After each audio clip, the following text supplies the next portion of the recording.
Bonjour à toutes et à tous, ravi de vous retrouver sur la chaîne Rivers Basket Session. Comme d'habitude, on se fait un petit point le matin, un point sur ce qu'il fallait retenir de la nuit NBA. On avait 3 matchs au programme la nuit dernière et pour en parler, je suis rejoint par Shai Mamou. Salut Shai, comme Salut d'hab, Antoine. toujours là, Yes. toujours présent. Tous les matins, on continue de vous décrypter la nuit NBA, avec les faits, les stats, les scores, mais aussi nos analyses. Donc 3 matchs, comme je disais, les Warriors qui ont battu les Kings à domicile 114-97, les Warriors qui restent en vie. Ça fait 2-1 pour les Kings dans cette série. Philadelphie a battu Brooklyn à Brooklyn 102-97, 3-0, là pour le coup, c'est net. Et les Suns ont battu les Clippers et ont repris la main, victoire 129-124. Ça fait 2-1 pour Phoenix. Je te propose qu'on commence avec Golden State. On Ouais, attendait une réaction, elle a eu lieu. ouais, elle a eu lieu et j'étais pas ultra confiant, je t'avoue, à quelques encablures du début du match parce que quand je vois Gary Payton forfait sur maladie alors que c'est Cheville. une cheville, Cheville ou je crois qu'il était malade, hein, on vérifiera, mais en tout cas il était forfait, oh, ça c'est la certitude. tu m'excuses de Euh, suite de cette. et quand on sait, on l'a dit et redit que les Warriors ont manqué de combativité et d'énergie sur les deux premiers matchs, en tout cas c'est là-dessus que les Kings avaient fait la différence. Voir que tu n'as ni Draymond Green ni Gary Payton, qui sont quand même deux garants de ces choses-là, j'avoue que j'ai eu un peu peur. Sauf que là, bon, la peur a pas trop, peur pour eux en tout cas, la peur a pas trop duré parce qu'effectivement, ils ont mis l'intensité qui n'avait pas été là sur les matchs précédents. Les Kings ont jamais su vraiment réagir. Au final, les choix de Kerr ont été bons. J'ai adoré le match de Kevin Looney, le gars de notre gars Théo. Incroyable. Voilà.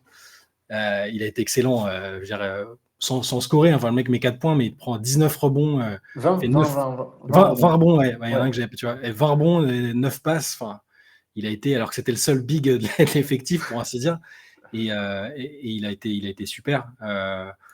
Évidemment, il y a le match de Steph Curry qui a été très bon. Il rentre 36 points avec des gros shoots. Enfin, il les a attaqués. Lui aussi était plus agressif et plus en confiance parce que le reste de l'équipe était plus agressif aussi et voilà, ça a payé. Donc, il y avait de la pression parce que tu prends 3-0, ça devient vite compliqué.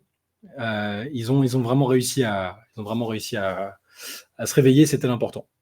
Ouais, bon, du coup, juste, effectivement, Gary Payton, c'était juste bien malade. Voilà. Je ne sais pas avec qui j'ai confondu, mais peu importe. En tout cas, pour Kevin Looney, je trouve il symbolise parfaitement le réveil des Warriors sur ce match. On en parlait.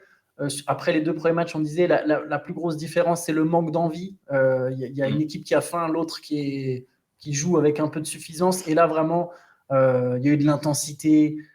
En défense, ils ont compensé au final les absences de Payton et Looney juste avec de l'envie et des efforts, quoi. Il y avait l'envie de rester devant son joueur, de ne pas se laisser déborder, d'aller au rebond. Au final, ils ont dominé au rebond, 59-53, à la passe.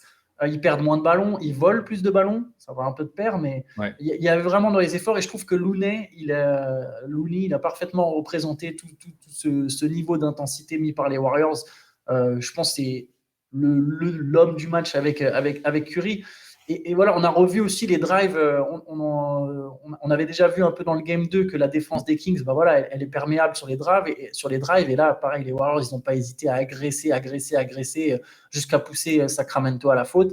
Et quand ils font ces efforts-là, on sent quand même que c'est une équipe qui vaut pas la 6e place, quoi, qui pourrait C'est ça. jouer yeux dans les yeux avec les meilleures équipes de la ligue. C'est ça. Et là, en voyant le match, je me suis dit, est-ce que les Kings n'ont pas laissé passer une belle occasion parce que Draymond va revenir, Gary Payton va revenir, les Warriors, tu leur redonnes confiance, même un minimum, même si c'est qu'un match et qu'ils sont encore menés. Est-ce que c'est pas là qu'il fallait enfoncer le clou de quelque manière que ce soit? C'est plus facile à dire qu'à faire. On parle des Warriors et on parle des Kings, qui est une équipe qui découvre les playoffs.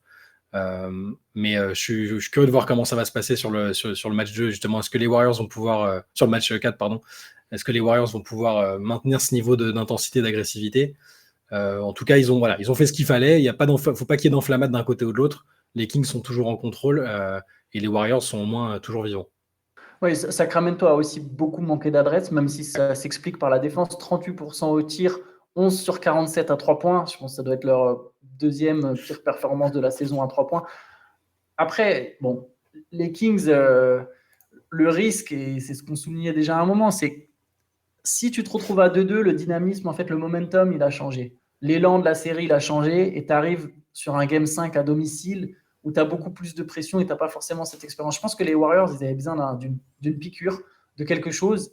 Et là, je sais pas, j'ai senti un réveil qui, je pense, peut vraiment se transposer au-delà de ce match-là. Je ne sais pas si toi, tu partages aussi cet avis et l'impression que ça y est, ils sont dans cette série. Alors, si, complètement. Après, je sais, il y a ton scénario qui est en place pour les 4 victoires de suite des Warriors. Je ne sais pas encore si j'y crois totalement, parce que là, c'est que la vérité d'un match. Mais effectivement, s'ils gagnent le deuxième match avec autant de facilité, je les vois bien aussi aller gagner à Sacramento. Après, je pense qu'il fallait éviter de les mettre aussi bien sur ce match-là, en fait. J'aurais aimé que Sacramento en fasse un peu plus, mais bon. C'est pas grave, il reste les matchs d'après pour que cette série continue d'être disputée. Elle est quand même cool à suivre. Là, le match était un peu moins incertain que les deux premiers, mais ça reste de qualité. Oui, mais forcément, c'était moins serré. Les Warriors ont gagné tous les cartons sauf le troisième où ça a fait 31 partout. Après, bon, effectivement, les Kings, le score était vite assez large et il y avait une espèce d'euphorie du côté de Golden State. Curry a encore remis quelques bombes lointaines à 7 mètres du cercle. Mais bon, ça va être intéressant en tout cas justement de voir la réaction de Sacramento du coup maintenant, de voir avec quel état d'esprit ils vont attaquer le Game 4, quel niveau d'énergie aussi ils vont mettre, quels ajustements ils vont pouvoir faire. Mais clairement, cette série n'est pas terminée et elle sera parmi les plus vibrantes à suivre. Je te propose qu'on passe du coup sur une autre série qui pour le coup est elle aussi bien disputée. C'est celle entre Phoenix et Los Angeles, l'autre match disputé dans la conférence Ouest la nuit dernière. Donc victoire des Clippers 129-124. Des Suns, mais des Suns, pardon, 129-124, mais dans la douleur contre une équipe des Clippers qui était privée de Kawhi Leonard. Ouais, ça c'était vraiment le coup de massue de la fin de soirée. Blessure au genou, la blessure au genou, qui a priori n'a rien à voir avec sa blessure, son ligament croisé rompu. Qu'il avait éloigné des terrains super longtemps, mais c'est déprimant parce qu'on n'arrêtait pas de dire ces dernières semaines, Kawhi est incroyable, c'est le fameux mode cyborg, grâce à lui, la série face aux Suns, ça va être disputée parce qu'il n'y a pas Paul George. Puis là, avant un match qui est quand même important, tu t'apprends qu'il n'est pas là, donc c'est ce que disait Tailou, hein, c'est démoralisant pour tout le monde, à commencer par Kawhi, mais après, je trouve que malgré tout, malgré les circonstances, et c'est ça qui est frustrant avec cette équipe, c'est ce fameux potentiel qui sera peut-être pour toujours inachevé, c'est que ils ont été bons, ils ont été valeureux, ils ont poussé les Suns dans leur retranchement quand même. Ça s'est joué sur la fin. Enfin, les Suns, ils ont une telle force de frappe qu'ils peuvent se sortir de toutes les situations. Là, t'as Devin Booker qui fait un match incroyable, 45 points à 18 sur 29. Je sais même pas s'il a raté un tir à mi-distance. J'ai l'impression que c'est que des tirs à 3 points qu'il a manqué. Il est clutch à la fin parce qu'il réussit une action à 2 points plus la faute. C'est le patron de l'équipe. En agressant beaucoup le cercle d'ailleurs. En agressant beaucoup le cercle, on avait beaucoup parlé justement. Ouais. Alors il met tous ses tirs à mi-distance, mais ce que j'ai trouvé intéressant, c'est qu'il est aussi beaucoup allé au cercle. Et c'est quelque chose dont les Suns ont besoin pour pas que leur plan de jeu avait été un peu souligné un peu partout sur Internet. On voyait, là, c'est l'équipe à mi-distance. Qu'est-ce qu'ils peuvent faire d'autre? Mais au final, Booker, il a beaucoup agressé le cercle. Il a vraiment eu l'état d'esprit. Et globalement, les Suns ont été plutôt agressifs vers le cercle tout court. Et ça s'est traduit par une gigantesque différence au lancer franc. Ils ont eu 46 lancers francs contre 25 pour les Clippers. Alors, Tailou n'a pas trop insisté dessus. Il a dit que ça avait fait la différence. Hein. Forcément, tu perds de 5 points et tu as 21 lancés en moins que l'adversaire. Ça joue, mais il n'a pas crié au scandale. Ce qui est drôle, c'est juste que Monty Williams, il y a quelques semaines, il disait après un match contre les Lakers, donc qui sont cette fameuse équipe qui est largement en tête de tous les classements d'obtention de lancers francs, il avait dit c'est anormal qu'une équipe ait 46 lancés, nous ça nous arriverait jamais, et puis là voilà, 46 lancés contre une équipe de Los Angeles, et ça fait la différence. Après ils les ont provoqués, hein, je veux dire c'est pas, j'ai pas le sentiment qu'ils ont volé le truc, hein, mais voilà. Les Clippers ont joué très très très très physique. En étant souvent à la limite en défense, ça explique en tout cas aussi les fautes. Mais quelque part, ils ont forcé les Suns à faire jouer leur star très longtemps. 45 minutes Booker, 42 minutes Durant, ce qui est beaucoup pour un joueur qui revient de blessure avec son historique de blessure.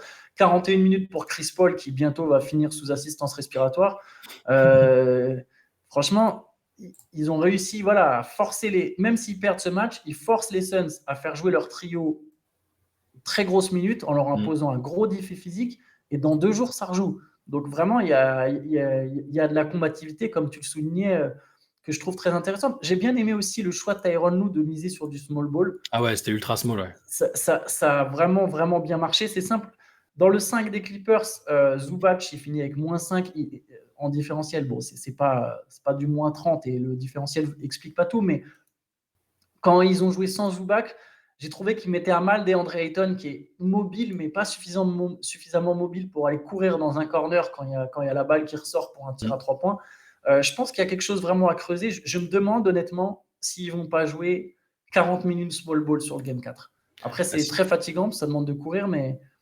C'est très possible, hein. Honnêtement. Là, sur ce match-là, tu as du coup Nico Batum qui joue 19 minutes, Zubac une vingtaine de minutes aussi. C'est une option qui, je trouve, marche assez bien, hein. Ils sont assez à l'aise dans ce format-là. Ils n'ont pas tellement le choix, finalement. Sans Paul George ni Kawhi, tu es un peu obligé de jouer comme ça. Ça ouvre des espaces pour Westbrook.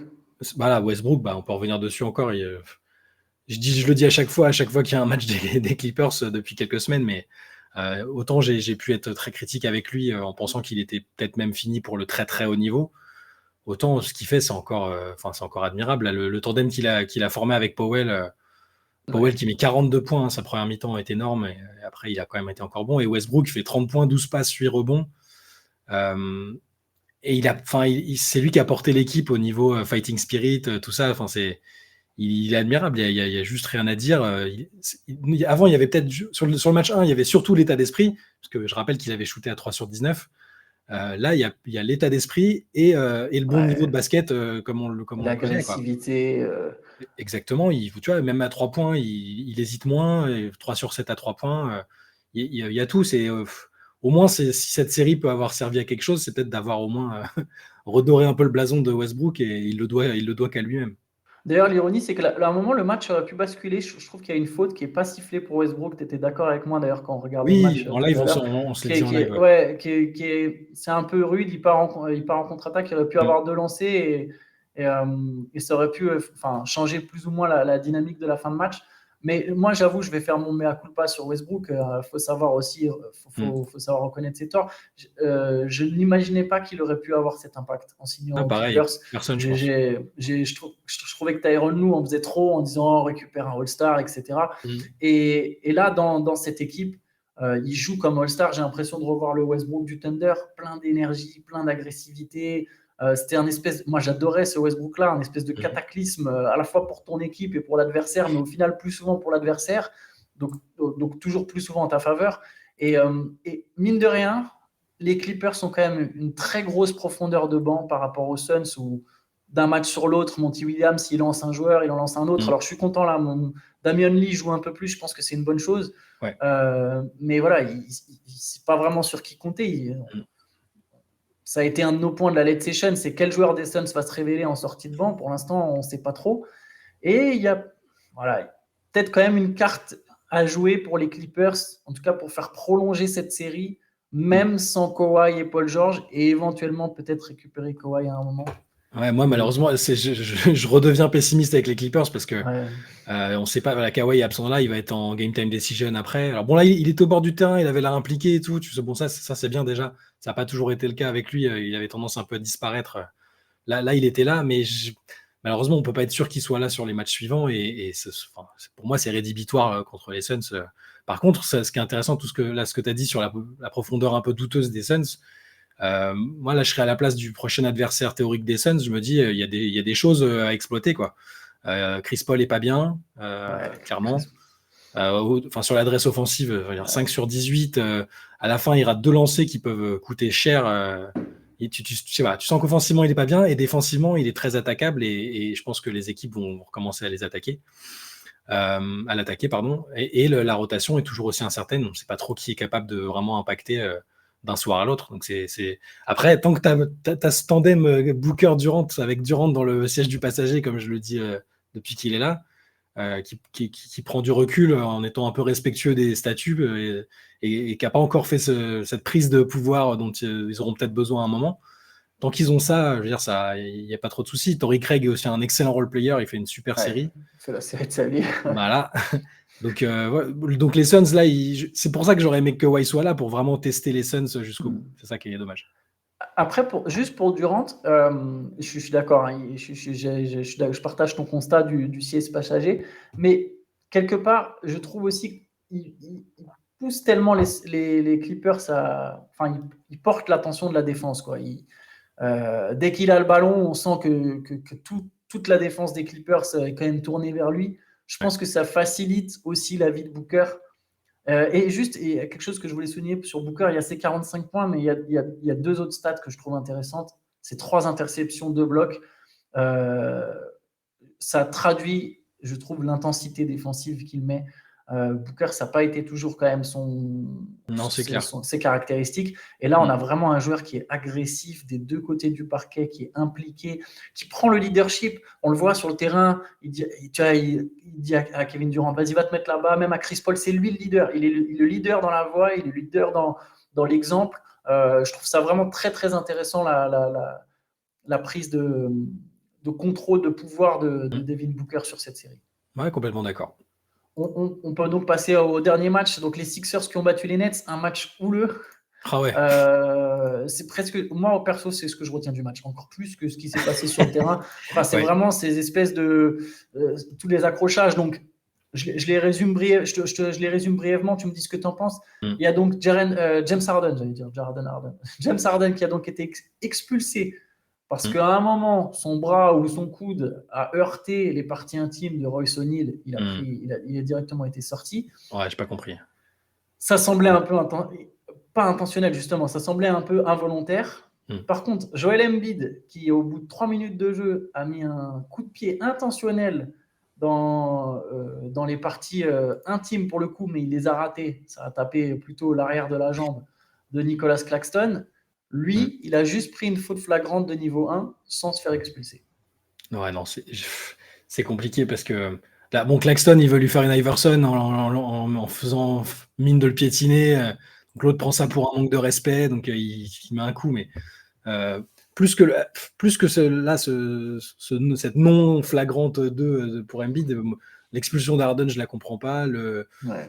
Bon, alors ouais, la mansuétude envers Embiid, ouais, ok. Après, moi, je sais pas si je l'aurais expulsé, je sais pas, c'est sur ces fautes-là, surtout qu'il l'a raté, je pense pas que j'aurais expulsé.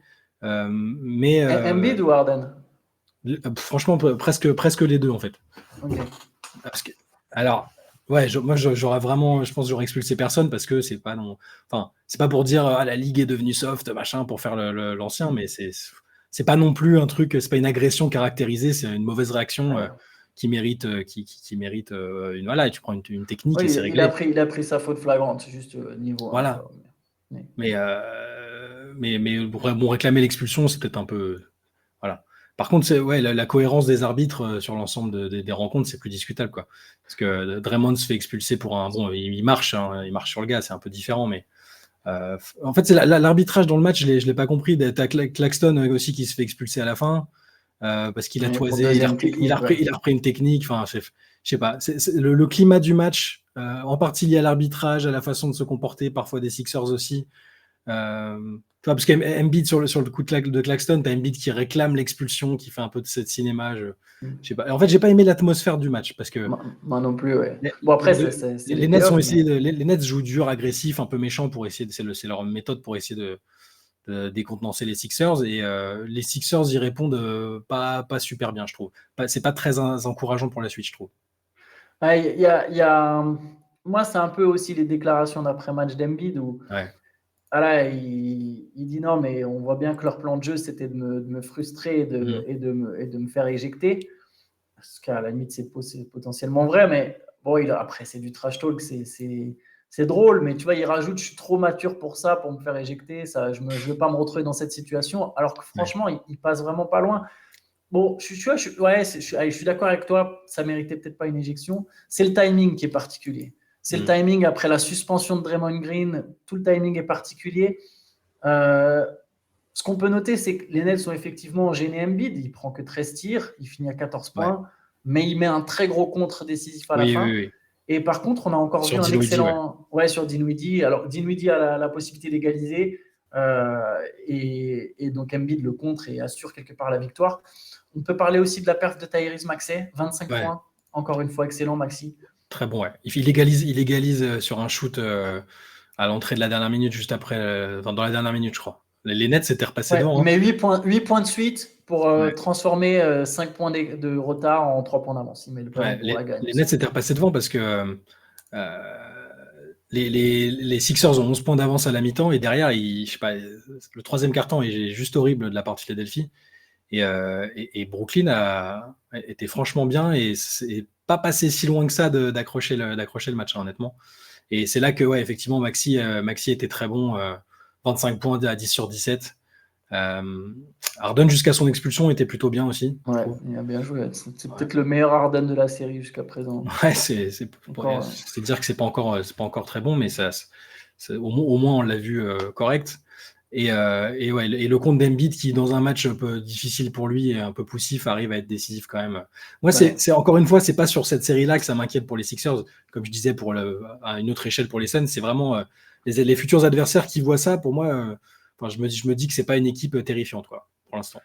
On aura une potentielle série très intéressante entre Boston et Philadelphie. Bon, c'est pas encore fait, mais bon, les Sixers mènent 3-0. Boston, justement, joue ce soir, si je ne dis pas de bêtises. Je m'excuse, je vais vérifier en même temps. Mais donc ce soir, on aurait, oui, effectivement, Boston contre Atlanta, Cleveland qui joue contre New York et Minnesota qui joue contre Denver. C'est les 3 matchs du soir, mais on ne Ouais. se retrouve pas demain. Vous le savez, le CQFR, c'est que pendant la semaine. Donc lundi, on se fera un gros point du week-end sur tous les matchs, donc justement de vendredi soir, de samedi soir et de dimanche soir. On se fera un point complet sur tout ça. Et les gars, écoute, on va se laisser là, Shai. Et on se Yes, dit à bientôt du coup. ça marche. Ciao. Et n'hésitez pas à nous suivre sur Basket Session Reverse, sur la chaîne YouTube, sur la chaîne Twitch, sur le site internet, bien sûr. Un pouce, un petit commentaire, ça fait toujours plaisir. Ciao à tous. Ciao.